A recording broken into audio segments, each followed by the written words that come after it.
अस्सलामुअलैकुम वरहमतुल्लाह। साथियों, मैं हूं मोहम्मद हारिस आलम। इस्तकबाल करता हूं, खैर मकदम करता हूं, वेलकम करता हूं आपका आपके अपने ही चैनल AR डिजिटल पर। साथियों, सहायक उर्दू अनुवादक के लिए आज का ये क्लास नंबर 18 है और आज का ये क्लास मारूजी सवालात का होने वाला है। AR डिजिटल के एप्लीकेशन पर तमाम साथियों का, AR डिजिटल पर तमाम जुड़ने वाले साथियों का इस्तकबाल और खैर मकदम करता हूँ और आप लोगों से गुजारिश करता हूँ कि आप लोग एक बार जुड़ जाइए ताकि आज की क्लास का बाकायदा और बाज़ाब्ता आगाज़ किया जा सके। ऑडियो वीडियो क्लियर है तो एक बार हमें मैसेज करके कमेंट बॉक्स में बता दीजिए कि हाँ सर, आवाज़ आ रही है, ताकि आज की क्लास का बाज़ाब्ता और बाकायदा आगाज़ किया जा सके और आज की क्लास को शुरू किया जा सके।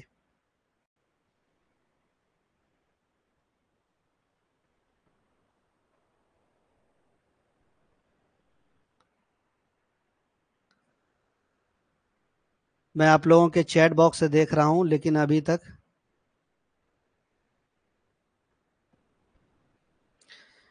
चलिए, शुक्रिया कंफर्म कराने के लिए। तमाम साथियों को वालेकुम अस्सलाम वरहमतुल्लाह और तमाम साथियों का AR डिजिटल के प्लेटफॉर्म पर इस्तकबाल और खैर मकदम है। ये क्लास आप लोगों के लिए ख़ास है। ये क्लास AR डिजिटल पर जितने भी साथी एप्लीकेशन पर जुड़े हुए हैं, आप तमाम साथियों के लिए ख़ास है और बहुत ही मुफीद है। आप लोग एक बार सारे लोग जुड़ जाइए, उसके बाद जो है इस क्लास को शुरू करेंगे, कंटिन्यू करेंगे और आज की क्लास का आगाज़ करेंगे साथियों।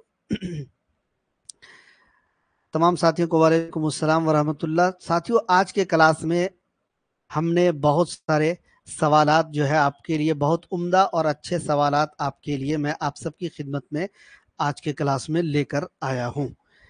आप इस सवाल को पढ़ने के बाद खुद अंदाज़ा लगाइएगा कि ये जो सवालात हैं ये कैसे हैं। शुरू करते हैं और आज के क्लास का आगाज़ करते हैं। पहला सवाल हमारी और आपकी स्क्रीन पर है 1 नंबर में। थोड़ा सा और जूम कर देता हूं ताकि आपको जो है साथियों दिख सके। और आपसे ये गुजारिश करूंगा, हमारे जो साथी AR डिजिटल पर जुड़े हुए हैं, AR डिजिटल के एप्लीकेशन को या फिर AR डिजिटल के यूट्यूब चैनल को और यूट्यूब AR डिजिटल के क्लासेस को, वीडियो को प्लीज़ ज़्यादा से ज़्यादा अपने दोस्तों तक शेयर कीजिए ताकि AR डिजिटल आम हो सके और ज़्यादा से ज़्यादा लोग इसमें जुड़ सकें। बहुत बहुत शुक्रिया तमाम साथियों का। पहला सवाल हमारी और आपकी स्क्रीन पर, देश की एकता और अखंडता में नागरिकों का अहम योगदान है। क्या होगा इस सवाल का जवाब? देश की एकता और अखंडता में नागरिकों का अहम योगदान है। मुल्क की यकजहती और मशवरा में शहरियों का अहम किरदार। मुल्क की यकजहती और सालमियत में शहरियों का अहम किरदार। मुल्क की दुश्मनी और सालमियत में शहरियों का अहम किरदार, या फिर मुल्क की दुश्मनी और अदावत में शहरियों का अहम किरदार। क्या होगा इस सवाल का सही जवाब? बराए मेहरबानी इस सवाल का जवाब आप लोग कमेंट बॉक्स में, हमारी आवाज़ बिल्कुल क्लियर है, आप लोग थोड़ा जवाब देते जाइए जल्दी जल्दी ताकि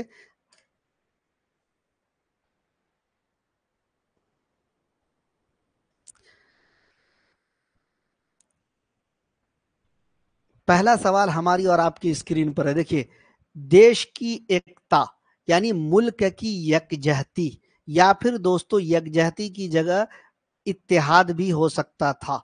ठीक है, मशवरा नहीं। मशवरा क्यों? अखंडता। क्या आया दोस्तों? दोस्तों एकता और अखंडता यानी इत्तेहाद और सालमियत, यकजहती और सालमियत, इत्तेहाद और इत्तेफाक, मशवरा नहीं, कट जाएगा। और यहां पर देखेंगे मुल्क की यकजहती और सालमियत में शहरियों का अहम किरदार, ये बात सही है।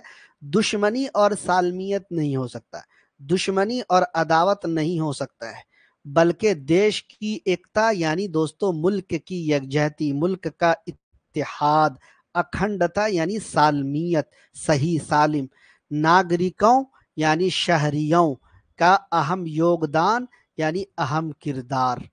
उम्मीद कि आप समझ गए होंगे।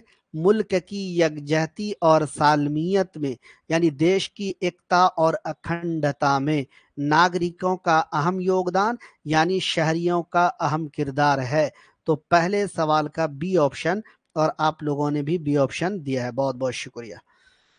दूसरा सवाल देखिएगा, आपकी स्क्रीन पर है। दूसरा सवाल क्या है? भारत का संविधान कब लागू किया गया था? ये सवाल जीके जीएस का नहीं है। जीके जीएस का सवाल हो सकता है, लेकिन चूंकि हम यहाँ तर्जमा पर बात कर रहे हैं, अनुवाद करना है हमको इस सेंटेंस का। भारत का संविधान, वैसे अगर आप पूछेंगे तो हम बता भी सकते हैं 26 जनवरी 1948 को जो है भारत का संविधान लागू किया गया था, ठीक है। लेकिन यहाँ पर तर्जमा की बात हो रही है। हिंदुस्तान का आईन कब नाफिज हुआ था? हिंदुस्तान का आईन कब लागू हुआ था? हिंदुस्तान का आईन नाफिज हुआ था? मुंदरजा बाला में से कोई नहीं। दूसरा सवाल हमारी और आपकी स्क्रीन पर है। क्या होना चाहिए इस सवाल का जवाब? मोहम्मद मुख्तार, तौफीक आलम, एमडी नजरे। बाकी साथी नहीं जुड़े हैं क्या? बाकी साथी भी जवाब दीजिए तमाम लोग। भारत का संविधान कब लागू किया गया था दोस्तों? अगर इस सेंटेंस का हम तर्जमा करेंगे, बी ऑप्शन में देखेंगे तो यहां पर आ गया लागू। क्या आया दोस्तों? लागू। जबकि लागू क्या है? लागू, लागू ये आपको हिंदी का वर्ड हो जाएगा, तो ये वाला आपका ऐसे ही कट जाएगा। हिंदुस्तान का आईन नाफिज हुआ था, लेकिन यहाँ तो एक वर्ड और आया हुआ है कि कब नाफिज हुआ था, तो कब यहाँ पर नहीं है, बल्कि हिंदुस्तान का आईन, भारत का संविधान कब नाफिज हुआ यानी दोस्तों कब लागू किया गया। नाफिज हुआ यानी कब लागू किया गया। तो दूसरे सवाल का ये ऑप्शन राइट हो जाएगा। अगला सवाल 3 नंबर में आपकी स्क्रीन पर है दोस्तों। 3 नंबर सवाल है कि सीमा पर बहुत तनाव चल रहा है, सरहद पर काफी पुरअमन माहौल है, बॉर्डर पर काफी कशीदगी चल रही है, सरहद पर काफी कशीदगी चल रही है, मुंदरजा बाला में से कोई नहीं। तीसरा सवाल शायद आप लोगों ने देख ही लिया है, लेकिन सही जवाब चाहूंगा। सीमा पर बहुत तनाव चल रहा है, ये सीमा वो सीमा हैदर नहीं है। जिस सीमा हैदर को आप लोग daily Facebook, WhatsApp, Twitter, news चैनलों पर देखते हैं, वो वाला नहीं है ये, वो वाली सीमा नहीं है ये। बल्कि ये सीमा क्या है? इस सीमा का मतलब होता है सरहद। क्या दोस्तों? सरहद। वैसे वो सीमा भी सरहद के पार से ही आई है, ठीक है। तो खैर, इस सीमा का मतलब होता है सरहद। क्या? सरहद पर बहुत तो आसान है दोस्तों, तनाव चल रहा है। क्या चल रहा है? तनाव चल रहा है। तो सरहद पर काफी कशीदगी चल रही है। क्या चल रही है? तनाव चल रहा है यानी कशीदगी चल रही है। अब सरहद पर काफी पुरअमन है तो ये तो कट जाएगा भाई, तनाव से पुरअमन कैसे हो सकता है? अब यहाँ पर कशीदगी तो है, लेकिन यहाँ पर बॉर्डर है, सरहद नहीं है। बॉर्डर इंग्लिश में कहा जाता है, ठीक है। वैसे सी ऑप्शन आपका राइट हो जाएगा, और आप लोगों ने भी ठीक ही जवाब दिए हैं। बढ़े आगे। आवाज ठीक है ना? राइट हो जाएगा, और आप लोगों ने भी ठीक ही जवाब दिया है। चलिए, आवाज हमारी ठीक है। अगला सवाल देखिएगा, चौथा सवाल है। हिंदुस्तान के नागरिक भारतीय संविधान के अधीन हैं। हिंदुस्तान के नागरिक भारतीय संविधान के अधीन है, यानी हिंदुस्तान के शहरी हिंदुस्तानी आईन के माने हैं, हिंदुस्तान के शहरी हिंदुस्तानी आईन के ताबे हैं, हिंदुस्तान के शहरी हिंदुस्तानी आईन के काने हैं, मुंदरजा बाला में से कोई नहीं। हालांकि मैंने थोड़ा मुश्किल अल्फाज इस्तेमाल किया, इसीलिए मेरा क्लास हो सकता है आपको थोड़ा मुश्किल भी लगे, लेकिन बहुत इंपॉर्टेंट सवाल। हिंदुस्तान के नागरिक यानी हिंदुस्तान के शहरी, हिंदुस्तान के आईन यानी हिंदुस्तान के शहरी। तीनों ऑप्शन में दिख रहा है। भारतीय संविधान यानी हिंदुस्तानी आईन, यानी क्या? हिंदुस्तानी आईन के अधीन है, के माने हैं। माने का मतलब क्या हुआ? इनकार करने वाला, मना करने वाला, न मानने वाला, खिलाफ वर्जी करने वाला, है ना। हिंदुस्तान के शहरी हिंदुस्तानी आइन के काने हैं भाई। काने का कोई मतलब ही नहीं होता है। काने का मतलब होता है सब्र करना, किनात करना, सब्र किनात। तो ये भी वैसे गलत हो जाएगा, माने और काने। अब बच गया हिंदुस्तान के शहरी हिंदुस्तानी आईन के ताबे हैं। क्या है दोस्तों? ताबे हैं, है ना, यानी फॉलो करने वाले हैं, इताअत करने वाले हैं हिंदुस्तानी आईन की, फॉलो करने वाले हैं यानी उसके ताबे हैं, उसके अधीन हैं। तो बी ऑप्शन आपका राइट होगा। कुछ साथियों ने बी ऑप्शन दिया है, राइट आंसर है। आप लोग जुड़े नहीं, कितने लोग जुड़ गए कमेंट करके बताइए, कितने लोग लाइव इस वक्त जुड़े हुए हैं। पांचवा सवाल देखिए, ये क्लास सिर्फ जो है एप्लीकेशन पर ही हो रहा है ना, ये खास क्लास आप लोगों के लिए है। पांचवा सवाल देखिएगा, सरकार ने सहायक उर्दू अनुवादक के लिए अपना अनुमोदन दे दिया। सरकार ने मुआविन उर्दू मुतरजिम की मंजूरी दे दी है, हुकूमत ने मुआविन उर्दू मुतरजिम को नामंजूर कर दिया है, हुकूमत ने असिस्टेंट उर्दू मुतरजिम की मंजूरी दे दी है, हुकूमत ने मुआविन उर्दू मुतरजिम की मंजूरी दे दी है। पांचवें सवाल का सही जवाब क्या होगा? मोहम्मद मुबशिर, मैं भी जुड़ गया हूँ। इस्तकबाल तमाम साथियों का, आज भी बहुत सारे साथी जुड़े हैं। तमाम नए पुराने साथियों का या डिजिटल पर आने के लिए खैर मकदम है। पांचवा सवाल हमारी और आपकी स्क्रीन पर है। देखिए, सरकार ने मुआविन उर्दू मुतरजिम की मंजूरी दी। सरकार यहाँ पर भी है और यहाँ पर भी है। उर्दू में सरकार को हुकूमत कहा जाता है, तो ये वाला कट जाएगा। हुकूमत ने मुआविन उर्दू मुतरजिम को नामंजूर, जबकि यहाँ पर है कि अनुमोदन। क्या है दोस्तों? अनुमोदन का मतलब होता है इजाजत देना, मंजूर करना, तो ये भी कट जाएगा। हुकूमत ने असिस्टेंट उर्दू मुतरजिम की मंजूरी दी, जबकि देखिए अगर इसका तर्जमा करेंगे तो असिस्टेंट नहीं बल्कि उर्दू में सहायक का तर्जमा मुआविन करते हैं। सहायक का उर्दू में तर्जमा मुआविन करते हैं, तो ये वाला असिस्टेंट वाला भी कट जाएगा। हुकूमत ने मुआविन उर्दू मुतरजिम की मंजूरी दे दी है, तो यहाँ पर आपको डी ऑप्शन आपका 5 नंबर का होगा, और आप लोगों ने भी डी ही दिया है और बिल्कुल सही जवाब है। छठा सवाल देखिएगा, छठे सवाल में क्या पूछा जा रहा है, एक मिनट। दो देशों के बीच युद्ध से आम जनता प्रभावित होती है। देखिए कैसा सवाल है। एमडी खालिद साहब कह रहे हैं सर ये क्लास ऐप में रिकॉर्ड रहेगा ना? बिल्कुल रिकॉर्ड क्लास आपको हर हाल में मिल जाएगा। रिकॉर्ड क्लास आपको हर हाल में मिलेगा, लाइव क्लास भी मिलेगा। वो क्लास जो यूट्यूब पर हुए थे, एप्लीकेशन पर नहीं हुए थे, वो भी ऑलरेडी रिकॉर्डेड क्लास में हमने ऐड कर दिया। आप उस क्लासेस को भी देख सकते हैं और लाइव क्लास भी रिकॉर्डेड क्लास में आपको मिल जाएगा। तो आपको फिक्र करने की जरूरत बिल्कुल भी नहीं है, चिंता करने की आपको कोई भी आवश्यकता नहीं है। खैर, दो देशों के बीच युद्ध से आम जनता प्रभावित होती है। बात सही है कि नहीं? अगर लगे कि हाँ सही कहा है तो एक बार कमेंट बॉक्स को एआर डिजिटल से भर दीजिए। दो मुल्कों के दरमियान जंग से आम पब्लिक मुतासिर होती है। दो मुल्कों के दरमियान जंग से आम पब्लिक बेअसर होती है। दो मुल्कों के दरमियान जंग से आम पब्लिक बेखबर होती है। मुंदरजा बाला में से कोई नहीं। 6 नंबर सवाल हमारी और आपकी स्क्रीन पर है। क्या होना चाहिए छठे सवाल का सही जवाब?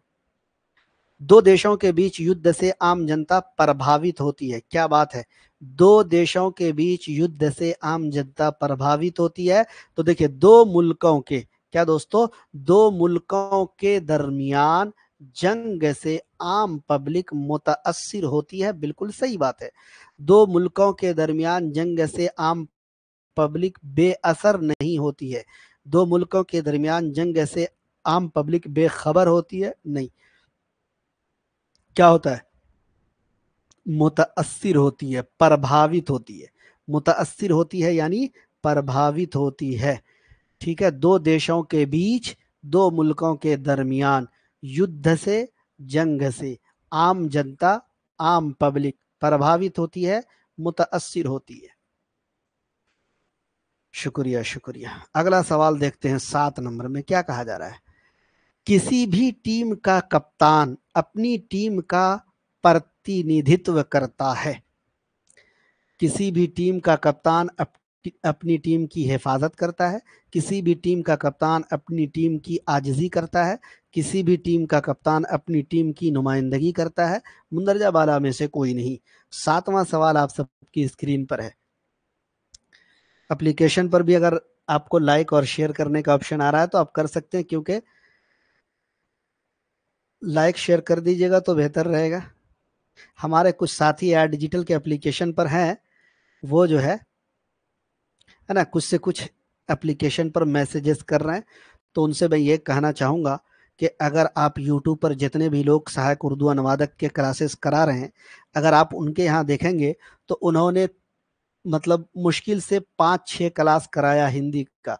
अक्सर व बेशतर जितने भी लोग यूट्यूब पर क्लास करा रहे, 5 से 6 हिंदी उर्दू का तर्जमा वाला क्लास कराया। उसके बाद उन्होंने उर्दू ग्रामर शुरू कर दिया। उर्दू ग्रामर आप लोग आसानी से पढ़ लीजिएगा, कम वक्त में उसको हल कर सकते हैं, लेकिन हिंदी से उर्दू, उर्दू से हिंदी मुश्किल है। इसीलिए देखिए हमारा 18वां क्लास है, हम फिर भी आपको ये लगातार पढ़ा रहे हैं। हम तरतीब वाइज चलेंगे, तरतीब आपको पढ़ाएंगे। घबराने और फिक्रमंद होने की आपको बिल्कुल भी जरूरत नहीं है। खैर, किसी भी टीम का कप्तान अपनी टीम का प्रतिनिधित्व करता है का सही मतलब क्या होगा? तो देखिए, किसी भी टीम का जो कप्तान होता है दोस्तों, वो हिफाजत नहीं करता है अपनी टीम की। किसी भी टीम का कप्तान अपनी टीम से आजिजी नहीं करता है ना? बल्कि किसी भी टीम का कप्तान अपनी टीम की नुमाइंदगी करता है, यानी प्रतिनिधित्व करता है। क्या करता है दोस्तों? प्रतिनिधित्व करता है। प्रतिनिधित्व करता है यानी नुमाइंदगी करता है। 7 का सी ऑप्शन आपका राइट आंसर हो जाएगा। 8वां सवाल को देखिएगा एक बार, क्या कहा जा रहा है? किसी भी विभाग में नियुक्ति से पहले एक नियमावली तैयार की जाती है। किसी भी मजमा में तकर्रुरी से पहले दस्तूरुल अमल तैयार किया जाता है। किसी भी महकमे में तकर्रुरी से पहले दस्तूरुल अमल तैयार किया जाता है। किसी भी महकमे में तकर्रुरी से पहले रूल बुक तैयार किया जाता है। किसी भी महकमे में तकर्रुरी से पहले दस्तूरुल अमल तैयार नहीं किया जाता है। 8वां सवाल हमारी और आपकी स्क्रीन पर है दोस्तों, सही जवाब क्या होना चाहिए?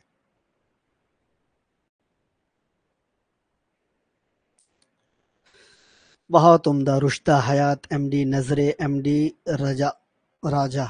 खैर, किसी भी मजमे में तकर्रुरी तो होती नहीं है भाई। मजमा किसको बोलते हैं? मजमे में तकर्रुरी नहीं होती है।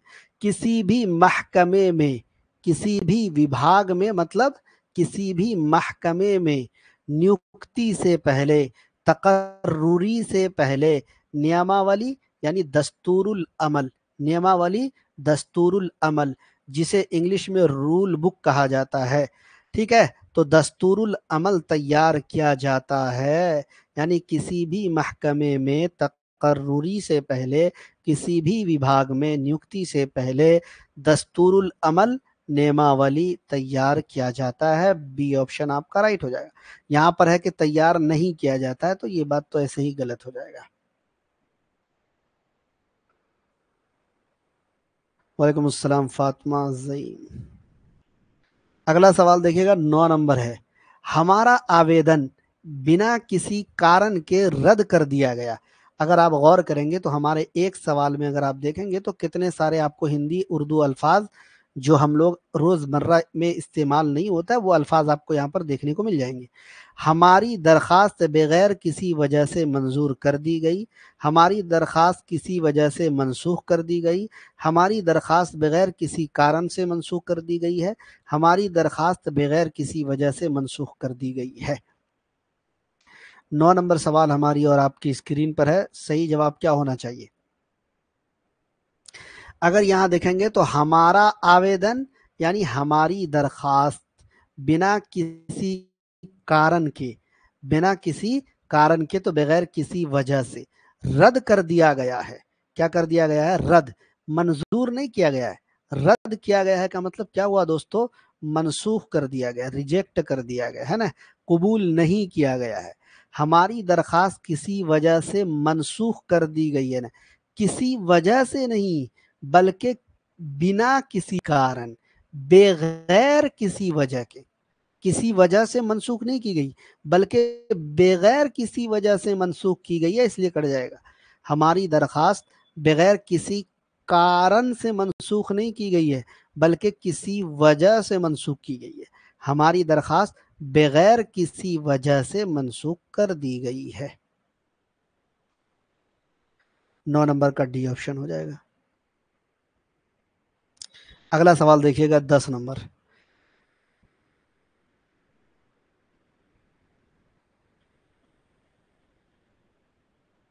10 नंबर सवाल, किसी भी संगठन का कानून और नियमों का पालन करना चाहिए। किसी भी संगठन को कानून और नियमों का पालन करना चाहिए, यानी किसी भी इदारे को कवानीन और उसूलों का पाबंद होना चाहिए। किसी भी इदारे को कवानीन और उसूलों का पाबंद नहीं होना चाहिए। किसी भी इदारे को कवानीन और उसूलों के खिलाफ होना चाहिए। किसी भी इदारे को कवानीन और उसूलों से मुनहरिफ होना चाहिए। 10वां सवाल है, क्या होना चाहिए 10 नंबर का सही जवाब।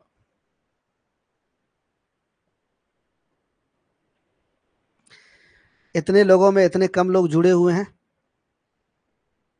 जबकि मैंने सारे लोगों को नोटिफिकेशन भी भेजा था, सारे लोग जुड़े नहीं।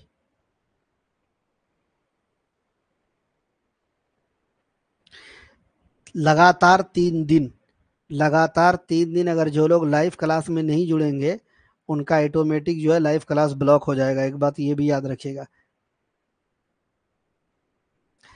किसी भी संगठन को कानून और नियमों का पालन करना चाहिए, मतलब संगठन का मतलब किसी भी इदारा। कानून का मतलब आप लोग जानते हैं, उर्दू हिंदी दोनों में कानून इस्तेमाल होता है, संविधान भी इस्तेमाल होता है, ठीक है। नियम, उसूल, कानून दोनों सेम बात है। पालन करना चाहिए यानी पाबंद होना चाहिए। अब आइए देखते हैं, किसी भी इदारे को कवानीन का, कानून का और उसूलों का पाबंद होना चाहिए, यानी ए ऑप्शन ठीक दिख रहा है। नहीं होना चाहिए तो ये तो कट जाएगा। इदारे को उसूलों के खिलाफ होना चाहिए, ये तो बिल्कुल नहीं है भाई। क्या है? पालन है। मुनहरिफ का मतलब भी होता है इनहिराफ होना, मतलब जो उससे अलग हो जाना, तो वो भी गलत हो जाएगा। 11 नंबर सवाल है, वक्फ संशोधन कानून का क्रियान्वयन, क्रियान्वयन शुरू। एक मुश्किल वर्ड है ये, हम अभी तक क्लास में आपको पढ़ाए, लेकिन वो दूसरा अल्फाज हमने वहां पर इस्तेमाल किया था, यहां पर अब आपको पता चलेगा। वक्फ संशोधन कानून का क्रियान्वयन शुरू, मतलब वक्फ तरमीमी कानून के नफाज का इख्तिताम, वक्फ तरमीमी कानून के खिलाफ एहतजाज, वक्फ तरमीमी कानून के नफाज का आगाज, वक्फ तरमीमी कानून के नफाज के एहतजाज में तहरीक शुरू। 11 नंबर सवाल थोड़ा मुश्किल होगा, ध्यान से दीजिए और आप लोग जल्दी जल्दी दीजिए।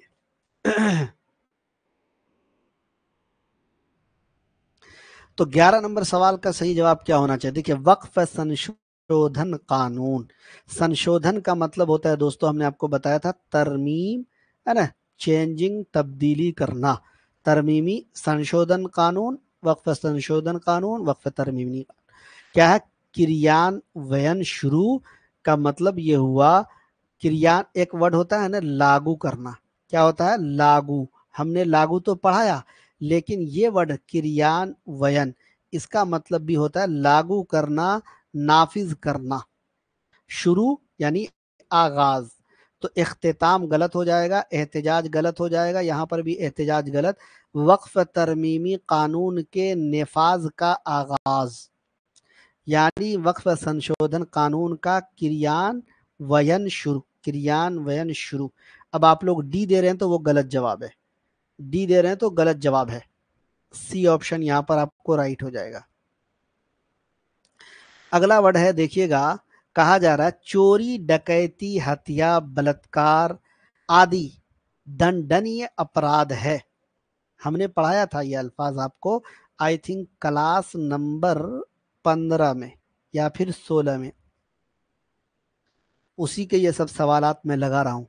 चोरी, डकैती, हत्या और बलात्कार आदि दंडनीय अपराध है।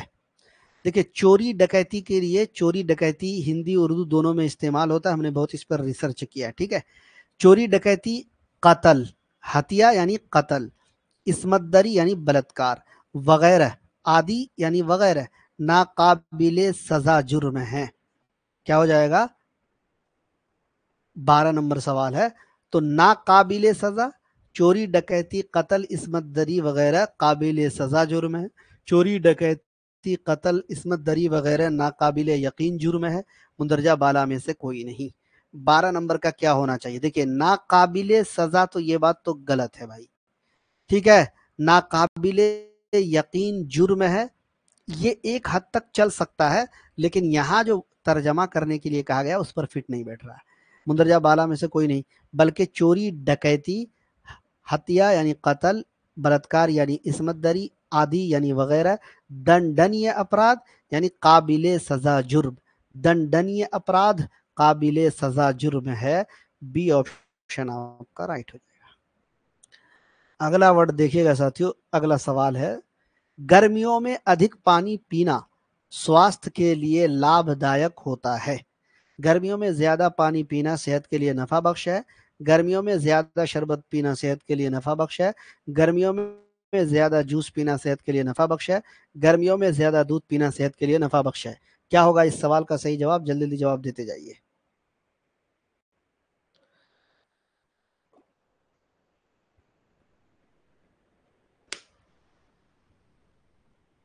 तो दोस्तों 13 नंबर सवाल का सही जवाब अधिक पानी पीना मतलब ज्यादा पानी पीना।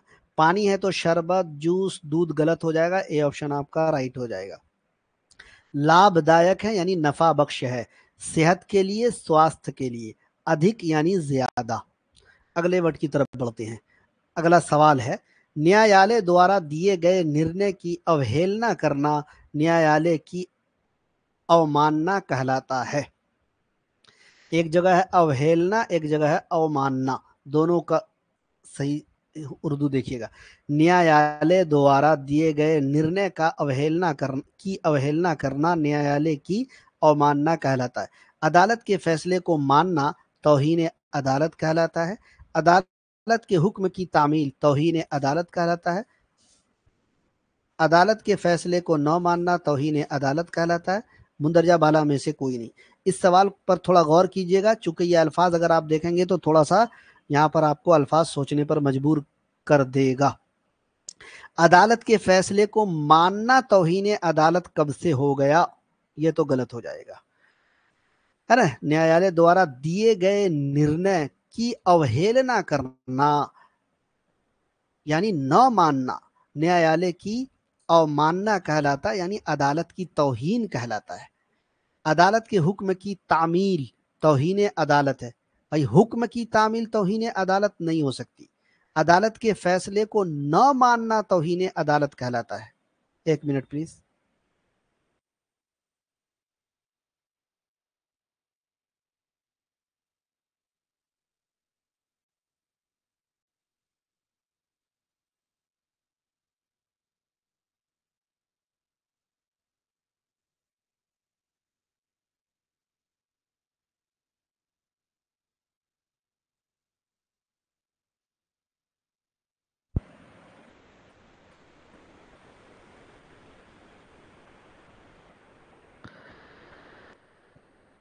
ठीक, जी सर।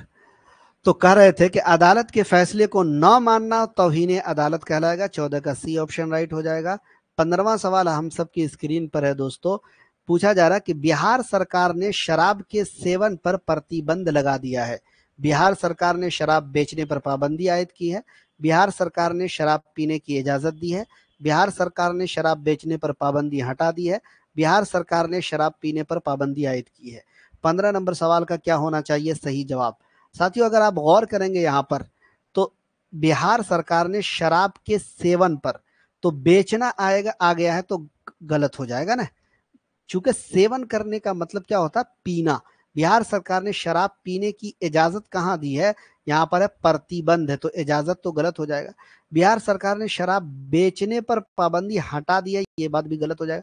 बल्कि बिहार सरकार ने शराब पीने पर, शराब के सेवन पर प्रतिबंध यानी पाबंदी आयद कर दी है। तो डी ऑप्शन यहां पर भी आपका राइट हो जाएगा। अगला सवाल आपका 16 नंबर है, अपराधी ने अपना पाप स्वीकार कर लिया। मुजरिम ने इकरार जुर्म कर लिया। मुजरिम ने अपने गुनाह का एतराफ कर लिया। मुजरिम ने अपने गुनाह कबूल कर लिए, या फिर मुंदरजा बाला में से सभी। क्या होगा इस सवाल का सही जवाब? बहुत इंपॉर्टेंट सवाल है। 16 नंबर, अपराधी ने यानी मुजरिम ने, अपराधी ने मुजरिम ने अपना पाप यानी अपना गुनाह स्वीकार कर लिया। तो देखिए मुजरिम ने इकरार जुर्म करना भी क्या है? गुनाह कबूल करना। ठीक है, मुजरिम ने यानी अपराधी ने क्या किया दोस्तों? इकरार जुर्म कर लिया यानी अपना पाप स्वीकार कर लिया। मुजरिम ने अपने गुनाह का एतराफ किया, मतलब अपना पाप स्वीकार किया। मुजरिम ने अपना गुनाह कबूल कर लिया यानी अपना पाप स्वीकार कर लिया। तो डी ऑप्शन होगा यानी मुंदरजा 12 में से सभी। अगला सवाल 17 नंबर को देखते हैं। किसी पर भी असत्य आरोप नहीं लगाना चाहिए। किसी पर सच्चा इल्जाम नहीं लगाना चाहिए, किसी पर झूठा इल्जाम नहीं लगाना चाहिए, किसी पर इल्जाम नहीं लगाना चाहिए, मुंदरजा बाला में से कोई नहीं। तो देखिए, किसी पर भी असत्य आरोप, असत्य का मतलब जो सत्य यानी सच ना हो ऐसा आरोप, है ना। जो आरोप झूठा हो वो नहीं लगाना चाहिए। सच्चा इल्जाम कब होता है भाई? इल्जाम सच्चा कभी हो सकता है। अगर इल्जाम होगा मतलब सच्चा होगा जब इल्जाम, तो वो इल्जाम ही नहीं होगा, बल्कि झूठा इल्जाम, असत्य आरोप यानी झूठा इल्जाम नहीं लगाना चाहिए। यानी 17 का बी ऑप्शन हो जाएगा राइट। अगला देखिएगा। प्रत्यक्षदर्शी मौका पाकर भाग निकला, चश्मदीद गवाह मौके से फरार, ऐनी शाहिद मौके से फरार। अलिफ और बा दोनों सही, अलिफ और बा दोनों गलत। तो हमने पिछले क्लास में बताया था प्रत्यक्षदर्शी को बोलते हैं चश्मदीद, ऐनी शाहिद, जिसने अपनी नंगी आंखों से किसी चीज को या जुर्म को देखा हो, उसी को बोलते हैं प्रत्यक्षदर्शी। इसी से आता है दृष्टि। ठीक है, प्रत्यक्षदर्शी मौका पाकर, है ना, क्या हो गया? भाग निकला, यानी चश्मदीद गवाह मौके से फरार हो गया, ऐनी शाहिद मौके से फरार हो गया। अलिफ और बा दोनों आपका सही है, सी ऑप्शन हो जाएगा राइट। अगला सवाल 19 नंबर में है। कानून का उल्लंघन घोर अपराध है, कानून की खिलाफ वर्जी सरासर जुर्म है, कानून की पासदारी सरासर जुर्म है, कानून की खिलाफ वर्जी सरासर नाइंसाफी है। मुंदरजा बाला में से सभी। क्या होगा 19 नंबर सवाल का सही जवाब? आप लोग जो है जवाब देने में बड़ी कमी और कोताही कर रहे हैं। कानून का उल्लंघन, उल्लंघन मतलब खिलाफ वर्जी, ठीक है, और घोर अपराध यानी सरासर जुर्म है। क्या दोस्तों? कानून का उल्लंघन, कानून की खिलाफ वर्जी सरासर जुर्म है यानी घोर अपराध है। तो ए ऑप्शन राइट हो जाएगा। पासदारी का क्या मतलब होता है भाई? कानून को मानना, कानून को फॉलो करना, ये सरासर जुर्म है। ये पासदारी मानना सरासर जुर्म नहीं हो सकता है ना, इसलिए ये ऑप्शन नहीं होगा। कानून की खिलाफ वर्जी सरासर नाइंसाफी कब हो गया भाई? ये तो गलत हो जाएगा। आज के क्लास का हमारा आखिरी सवाल हुआ चाहता है, 20वां सवाल है। कोई भी सर्वोच्च न्यायालय के आदेश की अवहेलना नहीं कर सकता। अदालत आलिया के हुक्म की नाफरमानी कोई भी नहीं कर सकता। हाई कोर्ट के हुक्म की नाफरमानी कोई भी नहीं कर सकता। अदालत उज़्मा के हुक्म की तामील कोई भी नहीं कर सकता। अदालत उज़्मा के हुक्म की नाफरमानी कोई भी नहीं कर सकता। आज के क्लास का हमारा 20वां सवाल है। सही जवाब इस सवाल का क्या होगा? कमेंट बॉक्स में जल्दी जल्दी दीजिए। देखिए, कोई भी सर्वोच्च न्यायालय, देखिए एक होता है उच्च न्यायालय, उच्च न्यायालय को बोलते हैं हाई कोर्ट, सर्वोच्च न्यायालय को सुप्रीम कोर्ट कहा जाता है। अदालत उज़्मा, क्या दोस्तों? अदालत उज़्मा। अदालत आलिया हाई कोर्ट होगा। हुक्म की नाफरमानी कोई भी नहीं कर सकता है, तो अदालत आलिया आ गया है, ये हाई कोर्ट है, वो उच्च न्यायालय होता है, ये सर्वोच्च न्यायालय है। हाई कोर्ट यहाँ पर आ गया है। हाई कोर्ट इंग्लिश में होता है कि हुक्म की नाफरमानी कोई नहीं कर सकता, ये भी कट जाएगा। अदालत उज़्मा के हुक्म की तामील कोई भी नहीं कर सकता। भाई हुक्म की तामील तो सबको करना है। सुप्रीम कोर्ट का जो ऑर्डर होगा, हुक्म होगा, उसकी तामील, उसको फॉलो, उसको मानना तो सबको पड़ेगा। तो ये तो कट ही जाएगा भाई। अदालत उज़्मा के हुक्म की नाफरमानी कोई भी नहीं कर सकता। ये बात सही है कि सर्वोच्च न्यायालय के आदेश की अवहेलना, हुक्म की नाफरमानी, आदेश की अवहेलना, हुक्म की नाफरमानी कोई नहीं कर सकता है, कोई भी नहीं कर सकता है। इस सवाल का डी ऑप्शन राइट हो जाएगा। तो दोस्तों, ये थे आज के 20 सवाल। उम्मीद के आज का ये सवाल आपको बहुत इंपॉर्टेंट होने वाला है। ये क्लास एआर डिजिटल के एप्लीकेशन पर जितने भी साथी हैं उनके लिए खास है ना। ये आप लोगों के लिए डिजिटल के एप्लीकेशन पर खास क्लासेस आएंगे, आपको फिक्रमंद और घबराने की ज़रूरत बिल्कुल भी नहीं है। अगर आप उम्दा और मेयारी तैयारी करना चाहते हैं तो वक्त को निकालिए। आप ऐसा मत बोलिए कि सर हमारे पास वक्त नहीं है। वक्त निकालना पड़ेगा, वक्त देना पड़ेगा, थोड़ा पढ़ना पड़ेगा, मेहनत करनी पड़ेगी। कैसे लगे आप सबको आज का मवाद, आज के सवालात? कमेंट बॉक्स में ज़रूर दीजिएगा। सर आप तर्जमा बहुत ही बेहतरीन और उम्दा कराते हैं। तौफीक आलम साहब बहुत बहुत शुक्रिया। इसीलिए आप सबसे गुजारिश है कि थोड़ा एआर डिजिटल को सपोर्ट कीजिए, हमारे एप्लीकेशन को शेयर कीजिए, या फिर एआर डिजिटल के यूट्यूब चैनल को भी शेयर कीजिए अपने दोस्तों के साथ। अपने दोस्तों को जोड़िए, अपने रिश्तेदारों को, अपने भाई बहनों को, है ना, जोड़िए, एआर डिजिटल को आम करने में हमारी मदद कीजिए।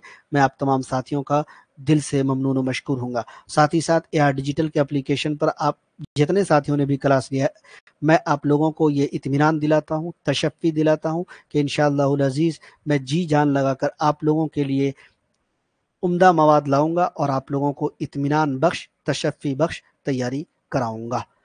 बहुत-बहुत शुक्रिया। इंशाअल्लाह अपना ख़्याल रखिएगा, तैयारी जारी रखिएगा, कामयाबी आप सबका कदम चूमेगी इंशाअल्लाहुल अज़ीज़। मुझे दीजिए इजाज़त। अस्सलामु अलैकुम।